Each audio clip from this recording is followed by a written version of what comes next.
Je souhaite à tous la bienvenue une fois de plus dans cette émission. Et j'aimerais déjà, dès le début, vous poser une question. Êtes-vous satisfait ou satisfaite de la vie que vous vivez en ce moment? Êtes-vous satisfaite des résultats que vous avez en ce moment? Peut-être certains diront oui, mais d'autres certainement diront non. Peut-être il y a une insatisfaction en vous par rapport à votre famille. Vous voyez que votre famille est totalement détruite. Une insatisfaction peut-être par rapport à vos projets qui n'avancent pas. Une insatisfaction en général de votre vie. Au plus profond de vous, vous désirez véritablement une solution. Sachez que c'est possible et tout à l'heure, nous allons vous montrer comment. Je vous invite en ce moment, si vous le pouvez, à préparer votre verre d'eau. Tout à l'heure, en fin d'émission, nous allons faire une prière pour vous et nous allons consacrer cette eau que vous allez boire. Et bien sûr, si vous connaissez quelqu'un qui aussi, de son côté, est insatisfaite de sa vie, alors je vous invite à appeler cette personne et demandez-lui d'assister aussi à cette émission, car j'ai la certitude, vous, comme elle, seront abondamment bénis.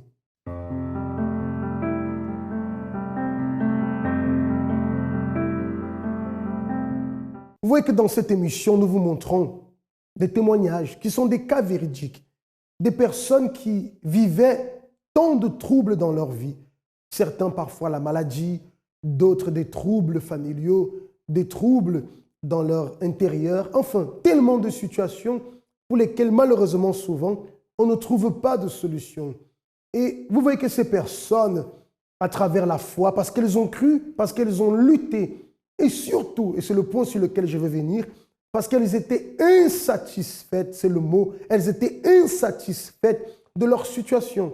Donc naturellement, elles cherchaient un moyen de s'en sortir, un moyen de pouvoir vaincre ces problèmes. Et c'est dans cette recherche qu'elles ont pu connaître le chemin qui garantit à tous les coups la victoire. Ce n'est pas un jeu, mais c'est un investissement pour celui, celle qui est décidé, pour celui, celle qui est déterminé, surtout pour celui qui n'accepte plus la souffrance dans sa vie. Si c'est votre cas, très cher ami, alors sachez que pour vous, il y a une solution. Pour vous qui êtes insatisfait de votre vie, pour vous qui n'acceptez plus avoir la souffrance au quotidien, être tourmenté par les problèmes, il y a une solution. J'aimerais en ce moment que vous soyez attentifs au témoignage, à ce cas véridique que vous allez voir. Vous allez découvrir l'histoire de Ghislaine, qui a connu pas mal de situations difficiles dans sa vie. Mais l'insatisfaction l'a amenée à rechercher une solution. Et dans la recherche de cette solution, elle a connu la foi qui transforme tout, la foi qui donne la victoire. À tout de suite.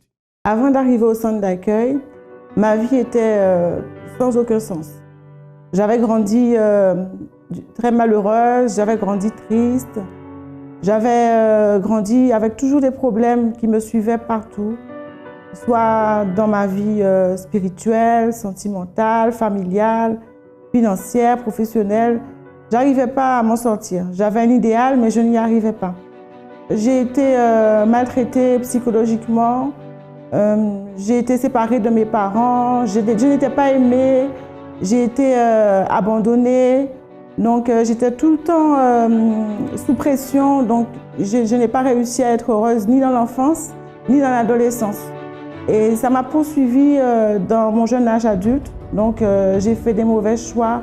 Au niveau sentimental, je voulais être heureuse, mais mon esprit n'était pas clair. Donc j'ai fait des mauvais choix, ce qui m'a conduit à enchaîner des déceptions, des échecs et à entretenir et à nourrir cette tristesse.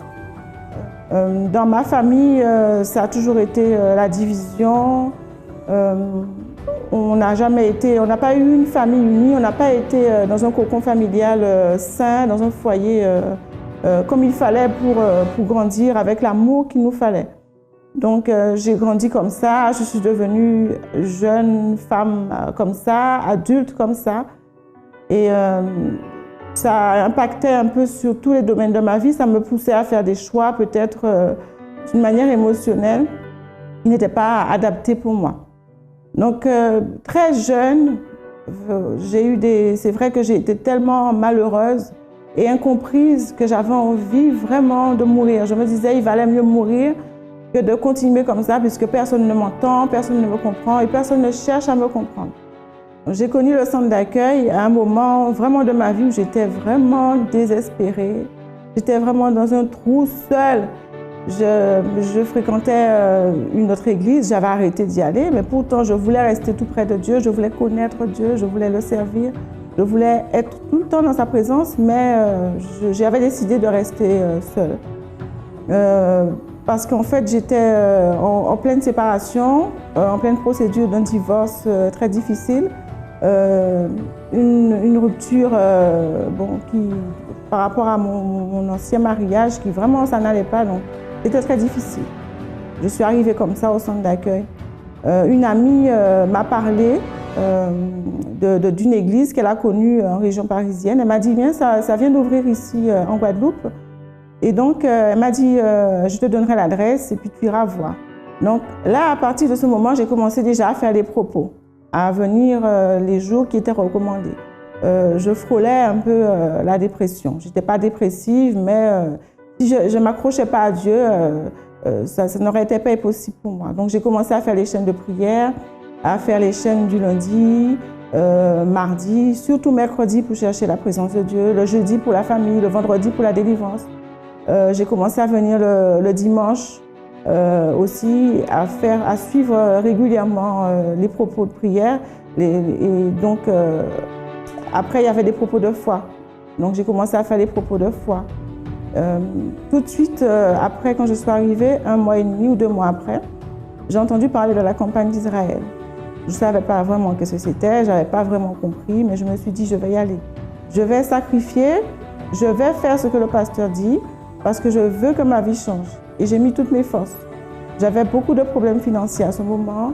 Je vivais avec un découvert de 2 000 € constamment que la banque m'accordait. Et donc, j'ai décidé de faire la campagne d'Israël.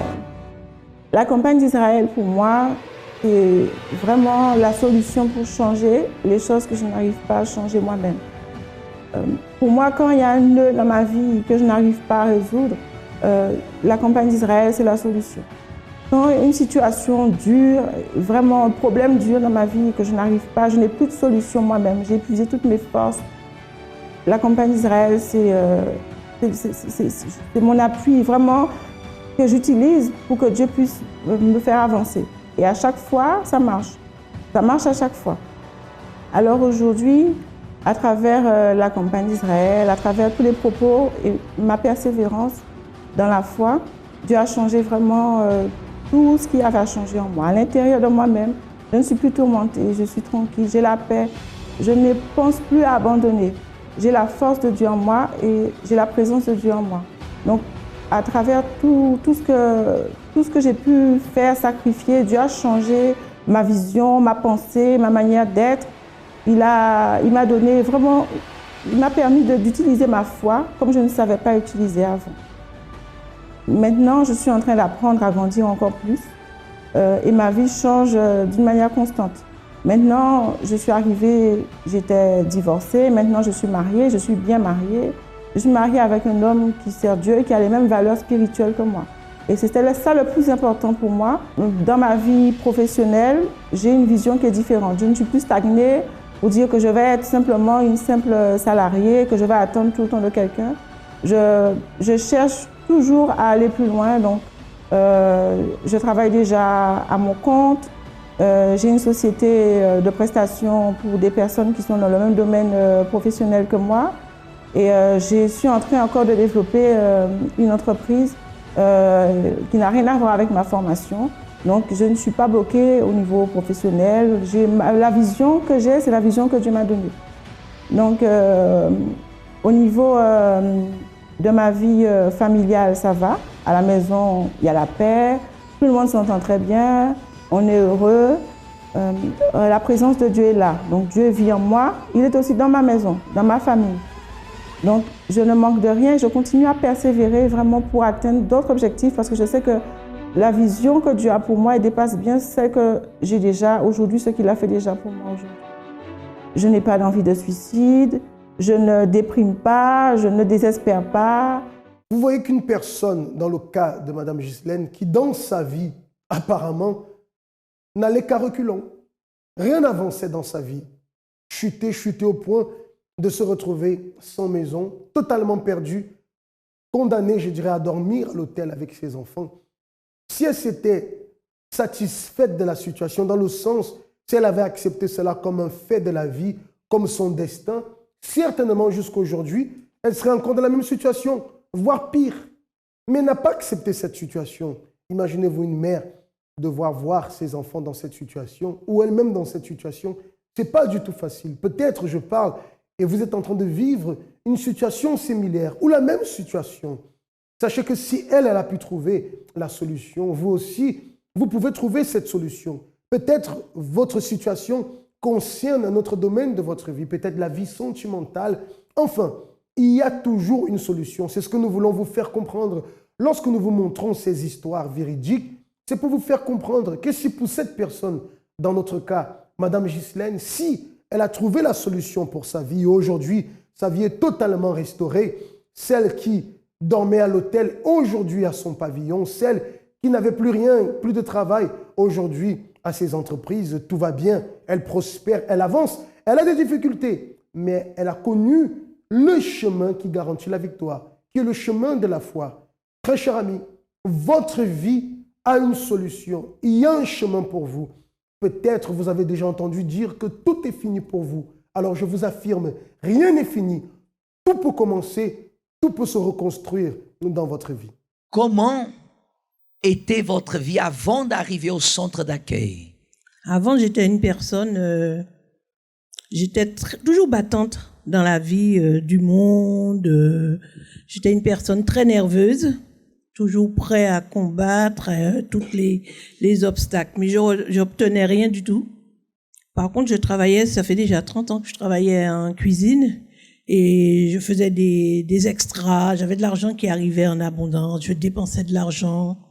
Je faisais des extras. J'étais toujours en train de voyager. Spirituellement, je disais, parce que je faisais beaucoup de pèlerinages dans tous les pays pour pouvoir obtenir quelque chose. Même on me demandait qu'est-ce que je cherchais. J'ai dit je cherchais Dieu. Mais chaque fois que je revenais d'un voyage, j'avais autant d'obstacles devant moi et je me disais à chaque fois je me préparais pour combattre quoi. C'était tout le temps. Et puis après des années, je suis tombée malade. J'avais beaucoup de problèmes de santé. Diabète, tension et tout. Diabète, tension. Ouais. Et je commençais à ne plus pouvoir marcher. J'ai arrêté de faire tous les extras que je faisais. Et quand on est malade, on ne peut plus avancer. Ma vie financière qui s'est écroulée. Et je me retrouve avec mon genou. Je ne pouvais plus marcher. J'ai une prothèse au genou. Oui. Et c'est de là que j'ai rencontré une ouvrière qui m'a donné son témoignage. Je l'ai trouvée tellement, vraiment, quand elle m'a donné son témoignage tel que je la connaissais, que je voyais la gloire de Dieu dans sa vie. J'ai me dit qu'il y avait la réunion, c'était le mardi pour la santé. Avec ma béquille et tout, je suis allée, j'ai observé, j'ai vu. Ah, vous étiez avec une béquille? Oui, j'étais déjà opérée du genou. Oui. Et j'ai commencé à écouter les chaînes de prière. J'ai dit, tiens, je vais m'y mettre, puisque je faisais des neuvaines avant, mais c'était répétitif. Là, j'ai trouvé les chaînes de prière, c'était autrement. J'ai commencé à faire les chaînes de prière. Le jeûne de Daniel, c'est au mois de mars, j'ai jamais oublié. Et ce jour-là, c'est là que j'ai vu que j'ai pleuré toutes les larmes de mon corps. Je me suis vraiment vidée. Je me suis donnée à Dieu. Après, il y a eu la campagne d'Israël. J'ai encore obéi. J'ai vraiment sacrifié. Mais quand je dis je sacrifiais, Dieu, je me suis rendu compte que Dieu me donnait 3-4 fois plus que ce que j'avais sacrifié. Et j'ai continué à me battre pour ma vie professionnelle qui s'était écoulée. Entre-temps, parce qu'on m'avait déclaré inapte. C'est là que ça a été très, très dur pour moi. Inapte au travail, quelqu'un de très actif comme moi. Je me suis dit, non, mon Dieu, je ne peux pas accepter. Je ne peux pas accepter d'être inapte. J'ai commencé à déterminer le lundi pour ma vie professionnelle. Et la semaine même que j'ai commencé la vie professionnelle, les portes sont ouvertes, mon dossier a été ouvert, on m'a envoyé en formation. J'ai fait la formation, j'avais pas fini la formation, qu'on m'avait déjà sous ma fiche de paye était marqué comme quoi je travaillais au secrétariat médical et plus en cuisine. Ma santé s'est améliorée, beaucoup améliorée. J'avais ma fille qui était vraiment dans la vie de débauche. Ce qui me faisait beaucoup de peine, c'était les enfants qui se retrouvaient seuls. Il y avait 2 enfants qui étaient souvent seuls le soir. J'ai déterminé, j'ai sacrifié, et puis elle commençait à venir à l'église. Aujourd'hui, elle est vraiment en train de servir l'église. Mon diabète est stabilisé, même, ils n'arrivent même pas à comprendre le médecin. J'ai pas eu d'insuline, et ma tension est stable, tout le temps 12 de tension comme une jeune fille. Ma vie, vraiment, j'ai la paix. Je prenais des tonnes de médicaments de dépression pour dormir. Tout cela, je connais plus, je sais même plus les noms. Oui. Je dors en paix, je suis une personne vraiment qui a retrouvé une joie de vivre. J'avais un ami dans ma vie. Oui. Quand je suis rentrée à l'accueil universel, il m'a dit que ça peut pas continuer. Je l'ai invité plusieurs fois, il est venu, il m'a dit c'est pas une église, c'est pas une façon de prier. C'est vrai. Qu'il fallait que je choisisse, c'était sans hésiter.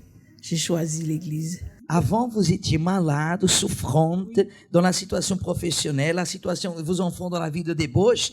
Il était là à côté de vous. Votre vie a été restaurée, vous avez sauvé votre vie et il vous dit choisis l'église. Oh, ça c'est pas même une église, au moins. On s'est séparés, voilà, et puis ça fait 4 ans et je persiste et je trouve vraiment ma vie, ça valait la peine de séparer parce que la vie spirituelle, je peux dire j'ai grandi mais énormément spirituel. C'est ce que je cherchais toute ma vie. Depuis 30 ans, je l'ai cherché et je l'ai trouvé à l'accueil universel. Félicitations, madame. Que Dieu vous bénisse. Merci beaucoup pour votre témoignage. Très cher ami, que faire lorsque vous êtes victime d'une injustice? Victime d'une injustice, beaucoup de personnes sombrent dans la dépression ou vivent avec un sentiment de haine, un désir de vengeance qui ne les aide pas, qui au contraire les tire jour après jour vers le bas.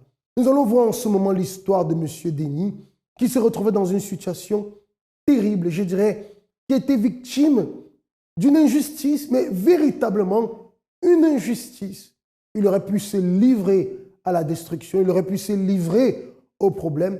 Et après cette injustice, sa situation n'a fait que se dégrader.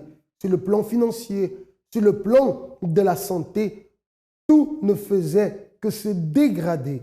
Mais l'insatisfaction qu'il avait à l'intérieur de lui vis-à-vis de tout cela l'a amené à connaître le chemin de la victoire. Je vous laisse découvrir la première partie de son histoire. Soyez très attentifs. Les problèmes que j'ai rencontrés avec mon ex-femme, les mères de mes enfants, elle vient avec des hommes, quelqu'un dans ma propre maison. J'ai pris ma valise, on s'est séparés et je suis remarié. Dans les années, j'avais plein de problèmes. Et avec ça, elle prenait toujours mon argent. Et on m'a dit, oui, il faut que tu payes passeport alimentaire. Je suis venu ici en France, je n'ai jamais chômé. Donc, j'ai gagné un peu, mais ça coupait un peu. Ça coupait la moitié de mon salaire à l'époque. Je ne pouvais pas régler, parce qu'il y avait des dettes qu'elle m'a laissées. Il fallait qu'une assistance sociale m'aide à pouvoir s'en sortir. Tout le temps, les enfants venaient me voir, papa, sois fort. J'ai dit, oui, je vais être fort. En 2005, Côte d'Ivoire, j'ai construit une maison dans ma famille. Du retour que j'ai fini, je suis rentré ici en France et je suis tombé malade. Et cette maladie, les docteurs disent qu'ils ne connaissent pas. On m'a fait scanner partout. On ne sait pas quelle maladie que j'ai. Et quand j'ai fait tous les radios, tous les scanners, tout Radio Europe, partout, Amérique, à Neuilly-sur-Seine, j'ai été. Ils n'ont rien trouvé. Mais quand je reviens comme ça le soir, mes deux jambes, je ne peux pas me dormir sur mon lit. Je marchais avec des béquilles. J'avais abandonné complètement mon travail. Ma société était tombée aussi. Il y a le monsieur à qui j'ai laissé tout, il a pris tout, et puis il est parti aux États-Unis sans que de donner suite. Il n'a pas payé les employés. J'avais les fixes, me suivaient tout. Il y avait des problèmes financiers. Je me suis battu. Pendant 5 ans, je me suis battu pour cette situation. Un homme qui prend sa femme en flagrant délit d'adultère, imaginez-vous la déception, la souffrance. Je parlais tout à l'heure d'injustice, une véritable injustice. Bien sûr que cela a entraîné à la séparation et même il a dû payer la pension alimentaire et jusqu'à la majorité de ses filles. Ce qui n'arrangeait pas sa situation, détruit intérieurement. Mais à cela s'est rajouté encore un problème de santé, un problème au pied pour lequel malheureusement personne n'arrivait à lui apporter de solution. Alors imaginez-vous l'état de cet homme. Imaginez-vous dans quelle situation il était en train de vivre. On peut voir cet homme et de se dire, pour lui, tout est déjà fini. Le pauvre, effectivement, c'est le terme que beaucoup de personnes utilisent. Peut-être c'est le terme que les personnes utilisent lorsqu'elles parlent de vous. Ah, la pauvre. Ah, le pauvre. Jusqu'à quand allez-vous accepter cette expression à votre sujet? Jusqu'à quand allez-vous accepter que les personnes aient pitié de vous? La pitié ne change pas votre vie. La pitié ne vous a pas apporté la solution. Peut-être mes paroles sont un peu brutes, un peu dures. Le but n'est pas de vous blesser, mais le but est de vous faire comprendre, très cher ami, que vous n'avez pas continué à souffrir, vous n'avez pas à continuer à accepter cette souffrance dans votre vie, parce qu'il existe une solution. Monsieur Denis a pu recevoir son opportunité, comme vous la recevez aussi aujourd'hui. Je peux vous dire qu'il a saisi de toutes ses forces. Voyons. Je suis arrivé au centre d'accueil. J'ai connu cette église par évangélisation, ceux qui ont fait évangélisation dans les métros, à la gare de Villejuif. Ma femme aujourd'hui qui est là, c'est elle qui a pris cette semaine. Elle a dit, tu cherchais l'église. Mais j'ai appelé, on dit l'église est à Villejuif. Je dis, oh, laisse cette histoire d'église. Et ma femme est venue. Elle partait à l'église. J'ai dit, bon, tous les soirs tu vas là-bas. Donc aujourd'hui, dimanche, je vais te suivre. J'étais assis. Mais tout ce que le pasteur disait, la prédication, c'était pour moi. Et après, j'ai vu le pasteur. Je lui ai expliqué mon problème. Et il m'a dit, comme vous êtes malade, vous venez tous les mardis. Il y a eu la campagne d'Israël.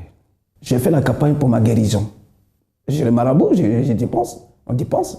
Le marabout te dit ça et puis tu dépenses. Le marabout te dit de faire ça et puis tu fais. Mais là où on te dit directement à l'autel de Dieu, fais ton sacrifice et puis Dieu va te guérir. C'est sorti sur l'autel. Alors je me dis, moi je me sacrifie. J'ai dit à ma femme, je n'ai rien à perdre. À l'époque, je dis, je suis déjà mort. La campagne d'Israël, pour moi, c'est le plus court chemin pour voir la grandeur de Dieu, la puissance de Dieu. Avec la campagne d'Israël, on voit la gloire de Dieu.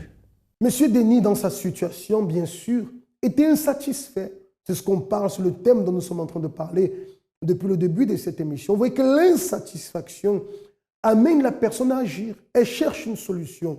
Dans son cas, il a cherché la solution chez beaucoup de marabouts. Parce que personne ne lui a apporté la solution. La médecine, avec tout son progrès et bien sûr tous les efforts que les médecins ont fait pour lui, il n'avait pas de solution. Il s'est tourné alors vers les marabouts, pensant que vers les marabouts, il allait trouver la solution. Mais même là, il n'a pas trouvé de solution. Mais qu'est-ce qu'on voit? On voit que M. Denis était insatisfait de sa situation. Il fallait qu'il trouve une solution. Il fallait qu'il guérisse de ce mal qui est en train de le détruire depuis longtemps. Sa nouvelle épouse, maintenant, qui a été évangélisée, a connu le centre d'accueil. Elle a décidé de venir et c'est par elle qu'il a pu arriver. Et où il a pu alors mettre en pratique ce qu'il a reçu. Il a pu mettre en pratique la foi. Il a été enseigné à vivre la foi. Il a été enseigné à lutter contre ce problème qui semblait un problème impossible. D'ailleurs, il était impossible parce que les hommes n'ont pas pu l'aider. Même les marabouts, et les marabouts ne sont pas la solution, on le sait, n'ont pas pu l'aider. Le seul qui pouvait l'aider, en qui il a trouvé la solution, c'est le Dieu que nous vous prêchons. Nous ne vous parlons pas des religions, mais d'un Dieu qui est présent, d'un Dieu qui veut se manifester dans votre vie, d'un Dieu qui attend votre décision pour étendre sa main pour vous délivrer. Il a saisi son opportunité et totalement, il a été transformé. Je vous laisse découvrir ce qu'est sa vie aujourd'hui. Les résultats, Dieu m'a béni. Il m'a guéri. Je marche, je joue au foot, je fais tout. Je dis, je suis guéri. Dans cette campagne où Dieu m'a guéri et Dieu a effacé les dettes de 45 000 €. Dieu a effacé tout. Je suis guéri et la vie financière, Dieu a effacé toutes les dettes. J'ai participé à la campagne pour la pension alimentaire. Les enfants qui sont grands et que je paye pension alimentaire l'argent, il faut que cet argent, il faut que ça cesse cette année. 2016, il faut que ça cesse. Et Dieu a répondu.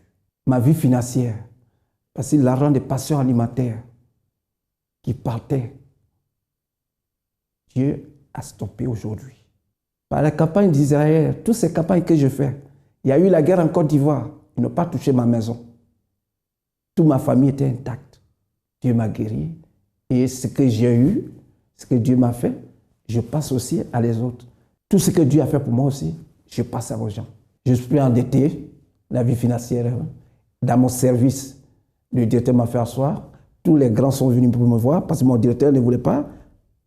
Dieu a touché les plus, ceux qui sont, les autorités même qui ont la société, ils sont venus me voir. Et ils m'ont dit, qu'est-ce que tu veux qu'on te donne? Ça, c'est tout récemment. Donc, Dieu, il est grand. Aujourd'hui, je suis, avec la vie financière, je suis heureux. Ceux qui ne croient pas, moi, je leur dis de venir voir. Une vie totalement restaurée, libérée des dettes qui pesaient sur lui, couper la pension alimentaire dont il devait continuer à payer malgré que les enfants soient majeurs, guéri de ce mal dans ses jambes, intérieurement restauré. Vous voyez ce que la foi apporte lorsque la personne est disposée à lutter, lorsque la personne est insatisfaite et dans son insatisfaction, elle cherche l'aide de Dieu. Dieu se manifeste. Nous allons prier en ce moment, demandant à Dieu de vous apporter la force pour vous qui avez besoin pour pouvoir lutter et vous en sortir.